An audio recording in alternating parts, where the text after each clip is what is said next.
right, good morning. I'm coming back from delivering a load of corn, and someone sent me a little video of an advisor pick or offer to the United States Department of Agriculture of Joel Salatin. Well, Joel Salatin has a YouTube channel. He is a regenerative ag guy, and I've watched him. I know some people that have been to his place and have met him. I won't name names. They know who they are and they watch my channel. I don't think that's the best idea in the world. From what I understand of Joel Salatin and what I've seen is he's on the right path with the regenerative ag thing, but he's too rigid and this is how it's done. All other ideas are out the window. Same thing with Gabe Brown. I think Gabe Brown has good ideas and has a formula of regen ag that works, but there are other ways to do this outside of that rigid view of how this is done. So my nose itches, I'm sorry, I'm not Pinocchio, but anyway, so what I'd like to say about this USDA advisory or an advisory board to the United States Department of Agriculture, I believe that there should be an advisory board developed and put into place to the United States Department of Agriculture.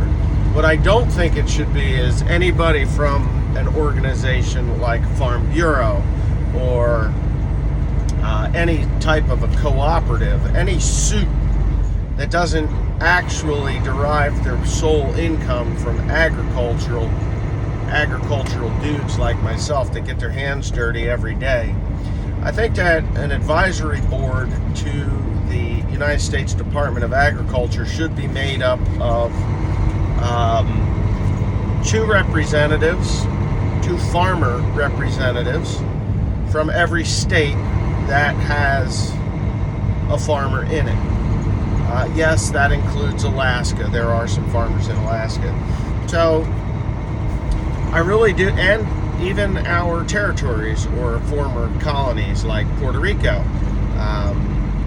American Samoa, Guam, those places. I'm sure there's a few others out there.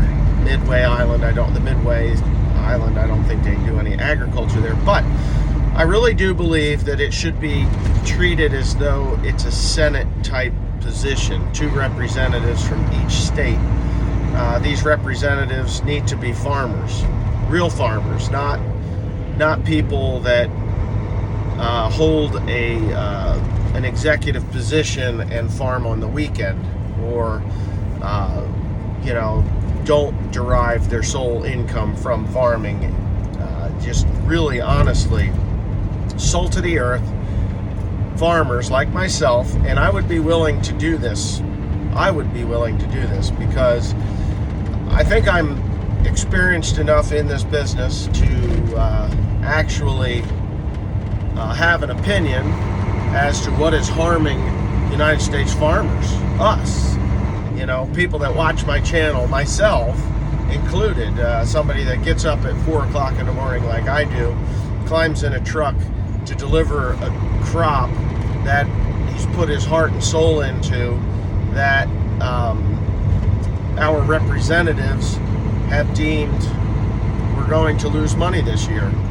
I also would like Donald Trump to appoint a head of the United States Department of Agriculture that actually has U.S. farmers at the top of their list.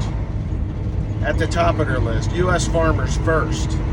None of this, U.S. farmers, we're rich, people think we're rich. We're not rich. We're technically working poor. We have assets that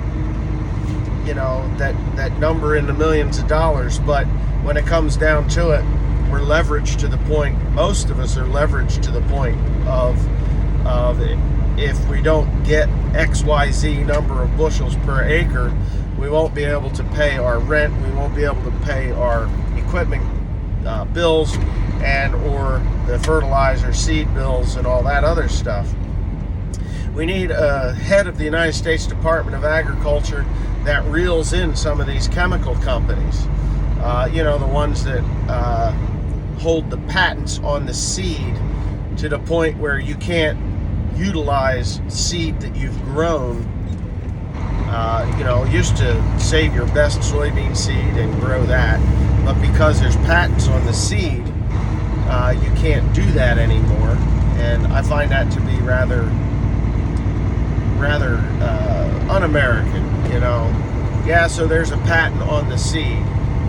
You pay for the herbicide that you put on there. That chemical company is benefiting from that patent because the seed that you have saved. And I'm not saying that that's the solution to some of farmers' issues, but I think if there's a farmer out there that feels that he needs to save some seed, there should be some allowance, at least a portion of it that they would be allowed to save to maybe save some money.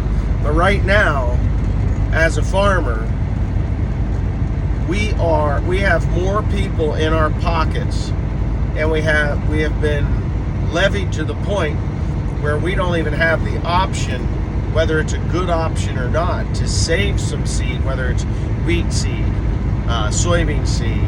Nobody saves seed corn, but you know what I'm saying. So you should be able to save that seed if you're a small farmer and you maybe have this desire to try something different. You're breaking laws. There are so many people with their hands in our pockets that we need to have a head of the United States Department of Agriculture that's willing to go to bat for us and actually have the best interests of the farmer at hand, instead of these billion-dollar chemical companies that are, that have us by the proverbial balls. And every time you'll see somebody that, has a good crop or something, another farmer will say, how's he making money when I can't?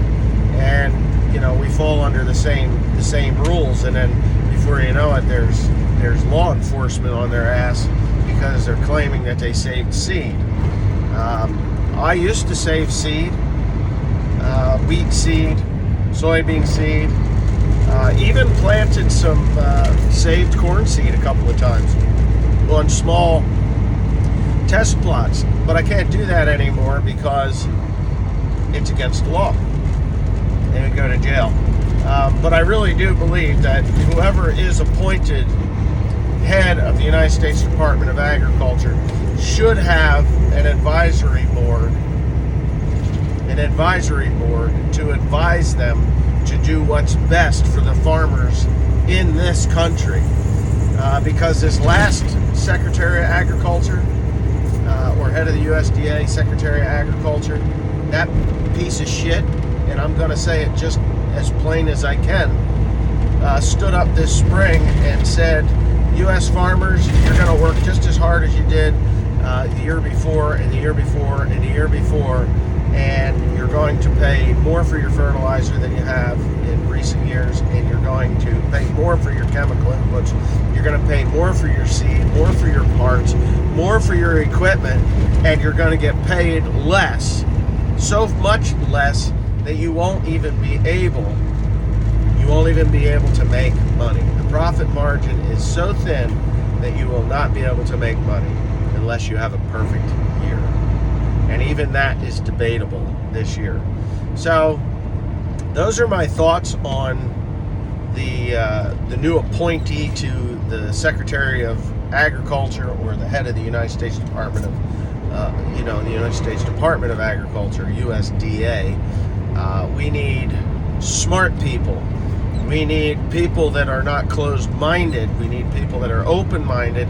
And we also need representatives from each state to be, whether it's a Zoom call whether it's a meeting once every other month that we are able to go and meet with the Secretary of Agriculture or the head of the United States Department of Agriculture and discuss what our concerns are and actually see results. And the president should be active in this as well, because if the Secretary of Agriculture is not putting farmers first, he should be replaced. And I just think that that's in the best interest of American farmers. So that's my 2 cents in 10 minutes of talking on this channel. And if you agree, put a comment down in the bottom. If you disagree, tell me why, and put that in the bottom there. And if you feel that this video is worthy of Donald Trump seeing, forward it to Real Donald Trump and see where it goes from there. You can forward it to the Real Donald Trump. Anyway, have a nice day. I'm going to go climb in a combine and lose money because corn isn't worth what we put into it.